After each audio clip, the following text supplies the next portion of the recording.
জীবন দেখেছি নিম্ন আদালতের যে রায় উচ্চ আদালতে গেলে সেটা যদি সাজা থাকে সেই সাজা কমিয়ে দেওয়া হয়। আমরা দেখলাম উচ্চ আদালতে আমরা যখন আপিল করলাম হাইকোর্টের বিচারপতি সাহেব এবং খালেদা জিয়ার মামলার সাজা দ্বিগুণ করে দিলেন, 5 বছর থেকে 10 বছর করলেন। এবং এইটা করার কারণে পুরস্কার হিসাবে 4 দিনের মাথায় তাকে অ্যাপিলেট বিভাগের বিচারপতি নিয়োগ করা হলো। এই বিচার ব্যবস্থার মধ্যে লুৎফুজ্জামান বাবু, আব্দুল সালাম পিন্টু, জাকির খান এদের কি আশা আছে, কি প্রাপ্য আশা আছে, কি করা উচিত তাদের ব্যাপারে? যারা তারেক রহমানের পক্ষে তাকে বেকসুর খালাস দিয়ে সেই বিচারক রায় দিয়েছিলেন, সেই বিচারককে তার গোটা পরিবার সহ দেশ ছাড়া করা হয়েছে, আজ পর্যন্ত দেশে ফিরে আসার পরিবেশ তিনি তৈরি করতে পারেননি। আবার তারেক রহমানকে যারা সাজা দিয়েছেন সেই সমস্ত বিচারকদেরকে বিভিন্ন জায়গায় প্রাইজ পোস্টিং দেওয়া হয়েছে, পুরস্কার দেওয়া হয়েছে। গোটা বিচার বিভাগকে নিজেদের স্বার্থে ব্যবহার করে খায়রুল হক বিচারপতি, খায়রুল হক ও বিচারপতি ওবায়দুর রহমান, ওবায়দুল হাসান এদেরকে ব্যবহার করে মানুষের ন্যায্য অধিকার যেটা ভোটের অধিকার, যার ভোট তাকে দেবো, যাকে খুশি তাকে দেবো এবং দিনের বেলায় দেবো এবং ফলাফল যেন সঠিকভাবে জানবো আমরা, এই অধিকার থেকে বঞ্চিত করা হয়েছে এই বিচার বিভাগকে ব্যবহার করে।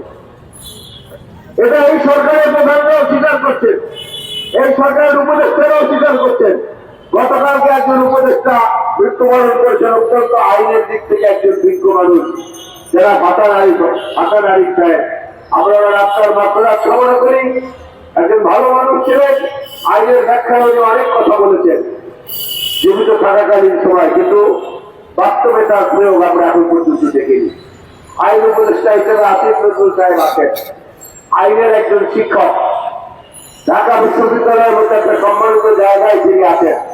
তার পক্ষ থেকে বাংলাদেশের মানুষ ন্যায় বিচারের দৃষ্টান্ত আশা করে এবং সেই ন্যায় বিচারের দৃষ্টান্ত দেখাতে হলে বেগম খালেদা জিয়া এবং তারেক রহমানের মামলাগুলো যেভাবে একে একে আইনের দৃষ্টিতে বাতিল হয়ে যাচ্ছে, একইভাবে আব্দুল সালাম পিন্টু, লুৎফুজ্জামান বাবর এবং সাহসী সৈনিক বিএনপির জাকির খান এদের মামলাগুলো আপনার নির্দিষ্ট হওয়া উচিত।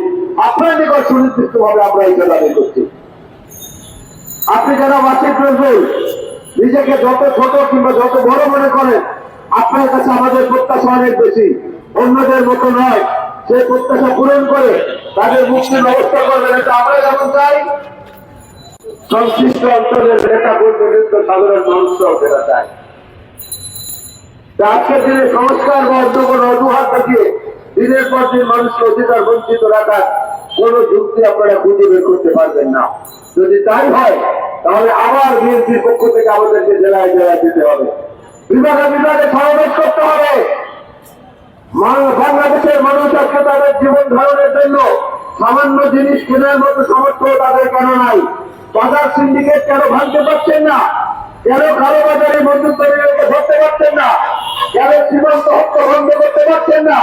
কেন বাংলাদেশের মানুষের সাহসের এবং বিশ্বাসের উপর ভিত্তি করে যে রায় আপনাদের পক্ষে দেওয়া হয়েছে সেই রায়টার যথাযথ বাস্তবায়ন কেন করতে পারছেন না? কোথায় সমস্যা? বিশ্বের সবচেয়ে বর্ষসেরা দেশ হিসেবে বাংলাদেশকে ঘোষণা করা হয়েছে আন্তর্জাতিক সংবাদ মাধ্যমে। সেই জায়গাটা সম্মান একটু রাখেন। সেই জায়গাটা সম্মান রাখার জন্য প্রথমেই দরকার আইন শৃঙ্খলা পরিস্থিতি ঠিক করা, এবং আইন শৃঙ্খলা পরিস্থিতি ঠিক করতে গিয়ে আইন শৃঙ্খলা বাহিনীর যেখানে যেখানে ঘাটতি মেরে থাকা অতীত সরকারের যারা এখনো আছে তাদেরকে অবিলম্বে সেখান থেকে সরিয়ে নেন, তাদেরকে গ্রেপ্তার করেন। আমরা নাম ধরে ধরে এখানে আমি এই মুহূর্তে অন্তত 10টা নাম বলতে পারবো যারা আওয়ামী লীগের আমলে পুলিশে থেকে, ডিবিতে থেকে, র্যাবে থেকে, এসপিতে থেকে মানুষের উপর অত্যাচার করেছেন। এমন লোকেরা এখনো অত্যন্ত আদরের সঙ্গে যত্নের সঙ্গে বিভিন্ন জায়গায় চাকরিতে রয়েছে। তাদের ছাড়ানোর ব্যবস্থা করেন। যদি না করেন তাহলে আমাদের মিছিলের সারি কিন্তু দীর্ঘ হবে। এই দীর্ঘ সারি কোথায় পৌঁছবে আমরা বলতে পারি না। কারণ এই দেশের মানুষ, এই দেশের তরুণ যুবকরা তারা কিন্তু দেখিয়েছে, বেশি দিন আগের কথা নয়, তারা রাস্তায়, রাজপথে, গণভবনের সামনে, বঙ্গভবনের সামনে বিভিন্ন জায়গায় গিয়ে তারা প্রমাণ করেছেন যারা মরতে জানে তাদেরকে মারা যায় না। তারা মরতে শিখেছিল বলেই তাদেরকে মারা যায় নাই। বাংলাদেশের মানুষকে মারা যায় নাই।